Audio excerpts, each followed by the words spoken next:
Cosas. Y bueno, vamos a comenzar con esta lectura de la palabra, este estudio que estamos haciendo. Hoy en realidad continuamos, hace unos domingos ya que empezamos con la primera carta de Pedro. Si la querés, tenés tu Biblia ahí a mano y la querés ir buscando, estamos en la primera carta de Pedro y hoy vamos a continuar con el capítulo 2. Vamos a ir al capítulo 2, al versículo 11. Y déjame empezar, empecemos reflexionando un poco acerca de quién es Pedro, quién es la persona que escribe esta carta, para que podamos entender mejor no solamente el contexto, sino la importancia y el impacto que pueden tener, que creo que tienen estas palabras para nuestras vidas. Fíjate, creo que Pedro es uno de los personajes, es un apóstol, ¿sí? Es uno de los seguidores de Jesús, probablemente uno de los más conocidos, ¿sí? En la Biblia. De hecho, Jesús es el apóstol al que más veces se refiere, con el que más veces probablemente habla también, o al menos así lo registra la palabra, ¿no? Creo que nadie podría negar que Pedro era un hombre de carácter fuerte, tenía una personalidad impetuosa, pero sincera, ¿sí? Pedro, para los que no están tan familiarizados, tuvo grandes momentos. Por ejemplo, le declaró a Jesús en un momento: tú eres el Cristo, vos sos el Cristo, el Hijo del Dios vivo, ¿sí?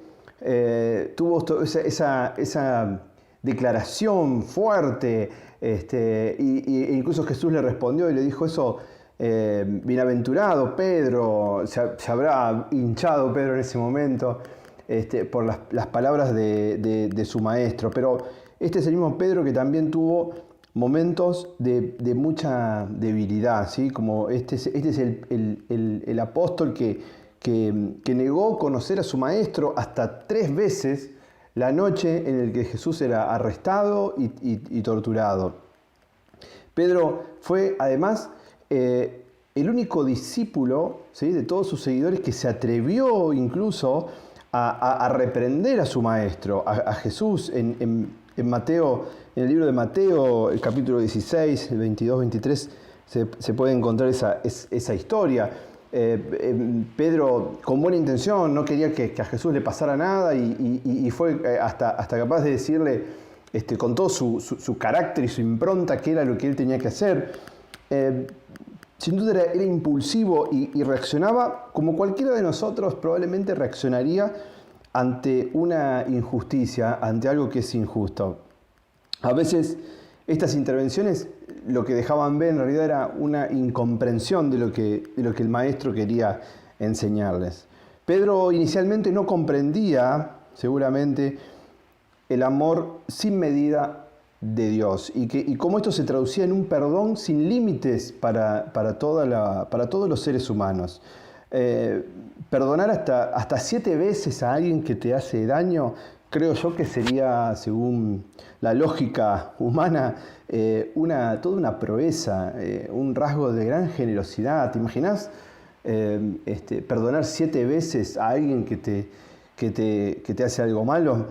Esa historia también está registrada en Mateo, en el capítulo 18, en los versículos 21 al 35, está esta historia en la que Pedro, seguramente pensando que su maestro lo iba a felicitar, le hace esta pregunta, le dice: maestro, está bien, voy a perdonar hasta 7 veces, ¿está bien si perdonamos hasta 7?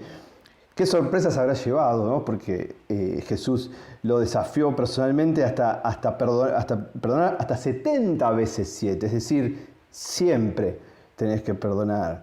Entonces, si algo podemos aprender de esta historia de Pedro, es que sin duda Pedro siempre siempre habla primero, siempre expone, siempre dice lo que piensa. Y esto expone de forma constante su forma de ser y su forma de pensar. ¿Y por qué te estoy contando esto? Porque años después, encontrarse con este Pedro, el que escribe la carta, es realmente un cambio, una transformación sorprendente. Parece que Pedro se ha vuelto, cuando leemos su carta, parece que estamos hablando con un Pedro más sabio, Pero déjame que te diga esto. Ni los años, ni la vida, que sin duda es dura, difícil para todos, puede hacer semejante transformación en una persona. Este tipo de transformación, que es interior y es profunda, es algo más que la simple experiencia. Y eso es lo que Pedro nos parece ahora, en esta carta, sin duda, está transmitiendo. Se nota que este hombre, este discípulo, este apóstol, ha entendido los principios del reino espiritual y ha decidido vivir según esos principios y ha permitido que esos principios, que la gracia del Señor haga la transformación interna.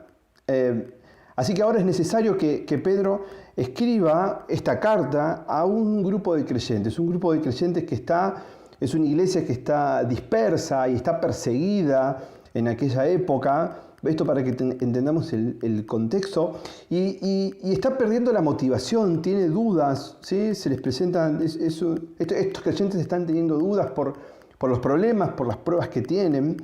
Están teniendo pruebas, persecuciones, están sufriendo difamaciones, están sufriendo violencia. Y Pedro va a escribir esta carta y los va a motivar, va a brindarles seguridad, ¿sí? A ellos y a nosotros. Pedro va a contar lo que ha aprendido en esta historia de su vida. Podemos leer la historia de Pedro a través de estas palabras, podemos ver esta transformación. Él ha aprendido caminando con el mismo maestro. Entonces, él desea ahora que nosotros sigamos estos pasos. Entonces, decía en el capítulo 2, en el versículo 11 que estamos hoy, y ya ahora el apóstol nos va a contar o nos va a tratar de una forma especial. Fíjate, dice en el 2.11, amados, dice, os ruego como a extranjeros y peregrinos que os abstengáis de los deseos carnales que batallan contra el alma. ¿Sí? Y lo primero que llama la atención es que Pedro nos habla, dice, como a extranjeros, ¿sí?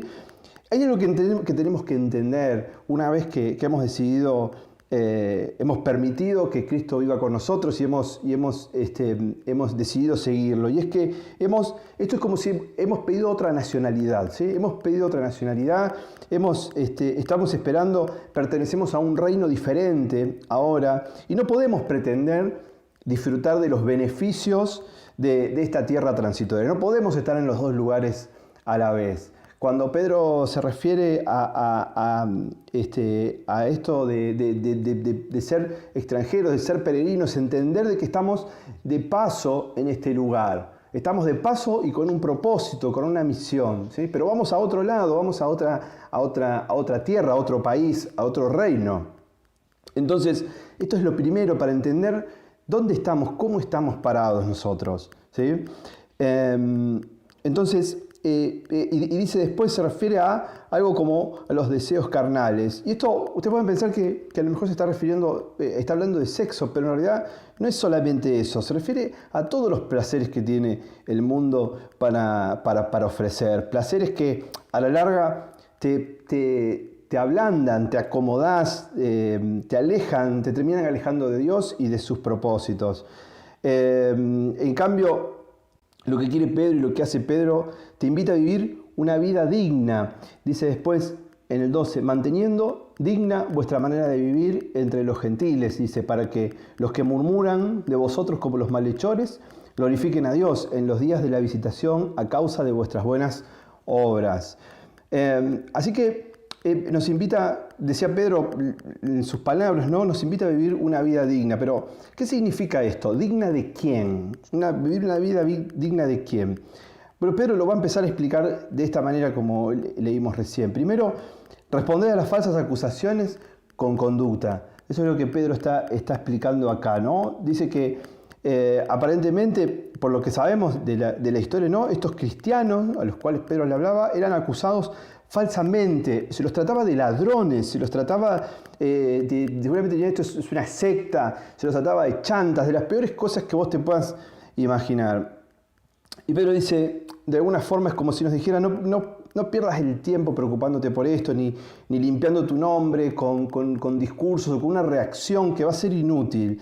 En todo caso, mostrar al mundo lo que Dios ha hecho en tu vida. Deja que Él cambie tu corazón e influencie tu conducta, y los demás conocerán al Señor por medio tuyo, por medio de las cosas que vos haces, de la forma en la que reaccionás, de la forma en que te movés en la vida. El Señor necesita de creyentes que influencien a través de vidas verdaderas, no solamente a través de discursos. Después les va a decir más adelante en el 13 que sean dóciles. Ser dócil, esto sin duda que no es un valor en el mundo actual. Ser dócil, te van a acusar de que, ¿cómo vas a ser dócil? Esto es, vas a ser débil. Pero Pedro es distinto. Pedro nos enseña algo diferente. Pedro nos habla acerca de el respeto a las autoridades, por ejemplo. ¿Por qué? Estos creyentes eran maltratados por las autoridades. Las autoridades los tenían como por menos que un ciudadano. Este es el precio a veces que hay que pagar por no tener los mismos valores y los mismos principios que la sociedad en la que uno vive. Pero le dice, ante todo, respeto a las autoridades. ¿Y por qué respeto a las autoridades? ¿Por qué tengo que respetar yo?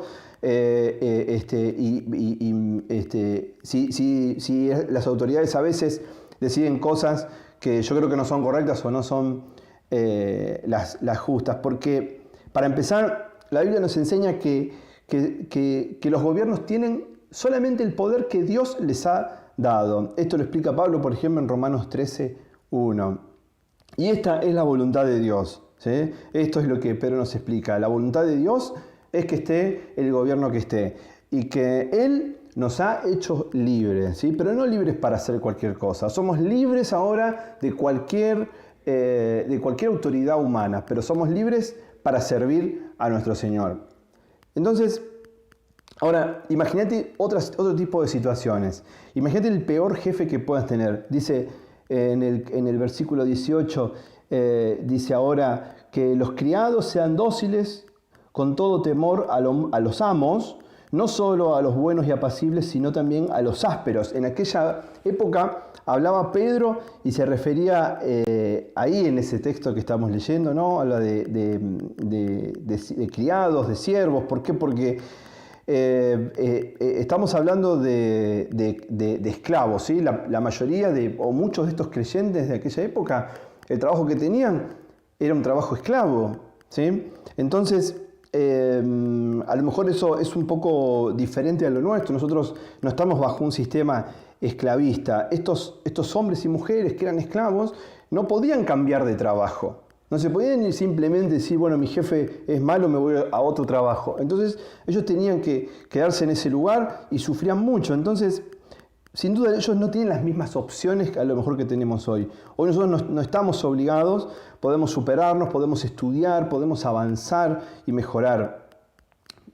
Pero bueno, tampoco no siempre, porque a veces en nuestro mismo sistema, a veces es explotador y es falto de oportunidades y no podés encontrar a lo mejor un buen trabajo. Pero entonces, en este contexto, digamos, ¿qué es lo que dice Pedro? Que es justo soportar mejor el maltrato, porque incluso dice que hay jefes que son buenos, pero especialmente cuando tenés un patrón o un jefe que es áspero, dice, que es malo con vos o que tiene un trato que no es el mejor.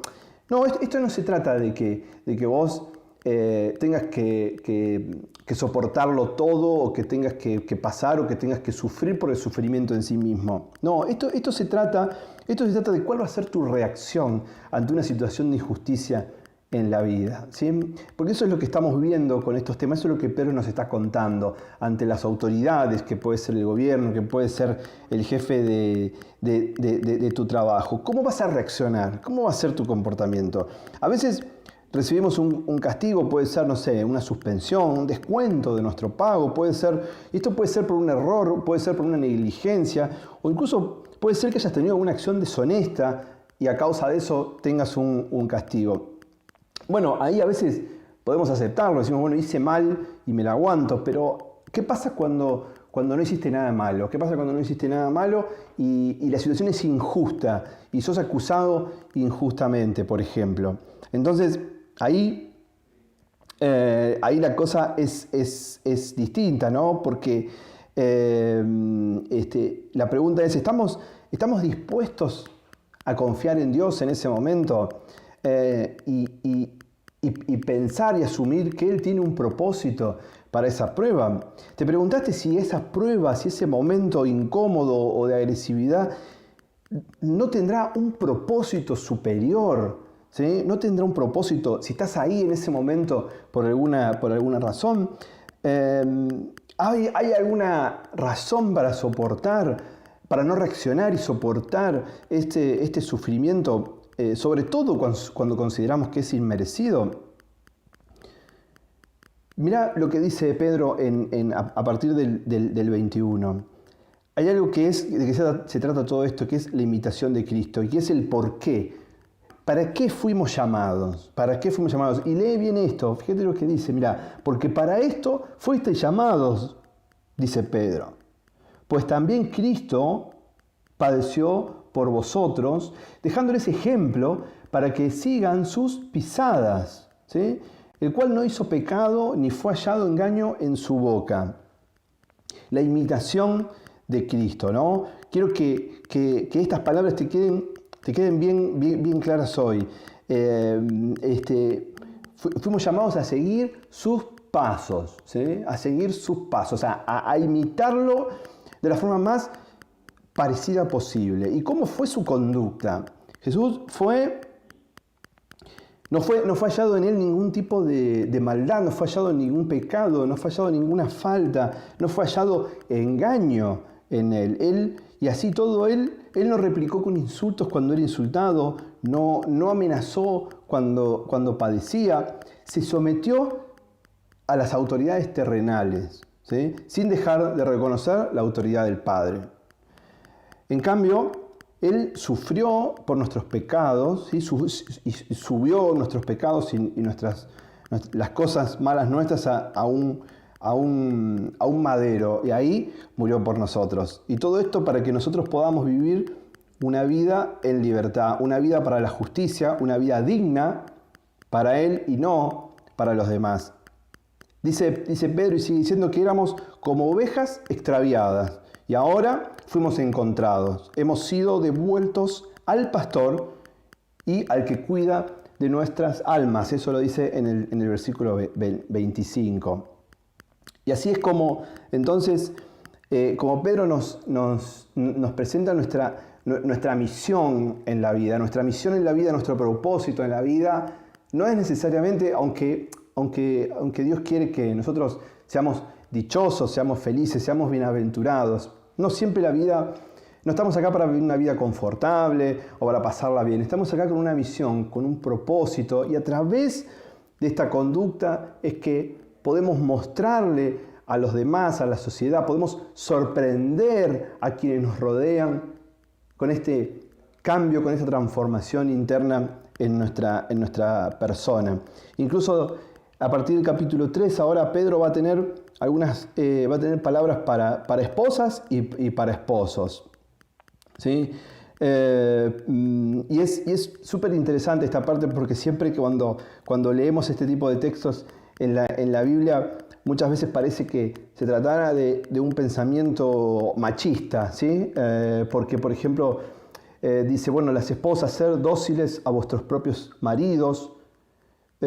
Comienza diciendo así. Entonces, primero, yo quería, para ponerte en contexto, entender que en la antigüedad, en el mundo antiguo, la mujer era apenas una propiedad más del hombre. El hombre tenía muchísimos derechos sobre la mujer. Si la mujer lo ofendía de alguna manera, el hombre podía descartarla, incluso podía matarla, y esto no implicaba ningún proceso legal. Esto era así incluso en el Imperio Romano, cuyas leyes dominaban esta época, ¿no? Y lo que pasaba era que muchas de estas mujeres habían recibido a Cristo, se habían vuelto creyentes, eran parte de la iglesia, pero sus maridos no. Sus maridos no. Entonces, lo que Pedro está hablando, y fíjate bien cómo dice en el 3.1, de la misma manera, esposas, dice, sed dóciles a vuestros propios maridos, como leímos recién, para que también los que no creen a la palabra, sin palabra, sean ganados por la conducta de sus esposas. No está hablando acá, no está haciendo una referencia esto no es una definición necesariamente de cuál es el lugar que tiene que ocupar una mujer, no es esto. Lo que Pedro le está contando a estas mujeres que estaban también pasando la prueba de tener un marido que a lo mejor en ese momento no las trataba bien, ¿sí? que no tenían que desesperarse, que tenían que dejar que Cristo siguiese transformando su corazón y tenían que actuar de acuerdo a estos pasos que el maestro había enseñado. Y de esta manera, les dice, de esta manera, hasta incluso los mismos esposos van a conocer y van a descubrir el corazón de la mujer. Van a descubrir que hay algo diferente, que hay algo superior, que hay algo... Miren cómo dice, leo de nuevo, que estos esposos sean ganados por la conducta de sus esposas. Es maravilloso esto, ¿no? Es como, sigue la misma línea que estamos leyendo, ¿no? Como la conducta amorosa, ¿sí? Puede más que las palabras.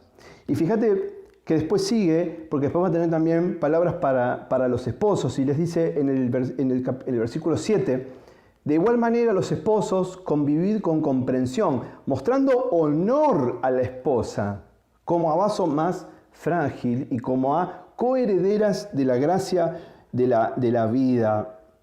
Amigos, y a lo mejor hablo específicamente ahora a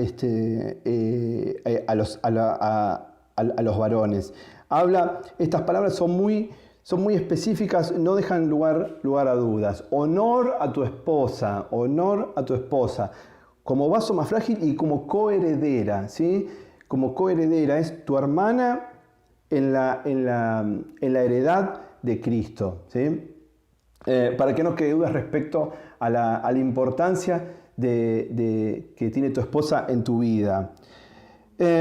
Así que todos estos cambios en la conducta de los cuales Pedro habla, esta vida digna que Pedro nos está representando aquí, a mí, discúlpame, pero vos sabés que me parece imposible a veces de cumplir, porque digo, ¿cómo puede uno ante las injusticias, ante las cosas de la vida, reaccionar distinto? Pero viéndolo a Pedro, y por eso hice la introducción al principio, por eso me encanta la historia de Pedro, porque uno se pregunta y dice, ¿este es el mismo Pedro del comienzo? ¿Sí? Este es el mismo Pedro del comienzo, este Pedro del comienzo somos todos cuando empezamos, ¿sí? Este es el mismo, y este es el cambio, ¿es fruto del esfuerzo personal de Pedro? ¿Sí? No, yo creo que no. Si ya has intentado en tu vida hacer cambios con tu propio esfuerzo, te habrás dado cuenta de que es imposible, porque siempre las reacciones, los sentimientos siempre terminan estando ahí. Lo único que uno hace a veces es corregir un poco una conducta y después vuelve a salir todo eso como somos, ¿no? Nuestra personalidad. En cambio, lo que Pedro ha aprendido es algo mucho más profundo que esto, ¿sí? Lo que Pedro ha entendido lo que el maestro había enseñado mientras estuvo con él. Y es que son aquellas palabras que están en Juan 15:5, donde el maestro les dice, porque separados de mí, nada pueden hacer. Así que, amigos, si estás viendo o si has escuchado estas palabras de Pedro y te han impactado y tenías dudas y ahora te has sentido motivado, como me sentí yo, como seguramente se habrán sentido estos creyentes en la antigüedad cuando recibieron estas palabras, recordá esto, recordá que no estás solo, ¿sí? Recordá que Dios te acompaña, que está con vos, que Cristo está con vos en tu corazón, que también estamos nosotros, estamos los hermanos para ayudarnos y para apoyarnos, y que el cambio es interno, el cambio o la transformación la hace Cristo en tu interior. Y a través de esta transformación, entonces es que podemos vivir una vida digna, una vida diferente y una vida que en definitiva va a influenciar a los demás. Te invito a orar. Señor que estás en los cielos, te damos gracias por este día de vida, te damos gracias por tus palabras, porque estas palabras llegan a nosotros a través de tantos años. Y te damos gracias porque vos estás con nosotros, porque nos acompañás en cada momento de nuestra vida. Y gracias a vos y gracias a tu gracia vamos creciendo en sabiduría, vamos creciendo en el modelo que Cristo dejó para nuestras vidas. Te pido que estés hoy tocando el corazón de todos mis hermanos, de todos aquellos que están viendo este video, esta transmisión. Te pido que vos toques sus corazones, que corrijas ahí donde hay dudas en este momento, donde hay una prueba muy fuerte, puede ser en un trabajo, puede ser en un matrimonio. Te pido, Señor, que vos estés ahí, que estés bendiciendo, que estés apuntalando la vida de cada uno de mis hermanos, Señor. Gracias por cada uno de ellos y gracias porque estás en nuestra vida en cada momento, Señor. Te pido que te quedes con nosotros. Bueno, hermanos, gracias por acompañarme en este momento y bueno, seguimos adelante.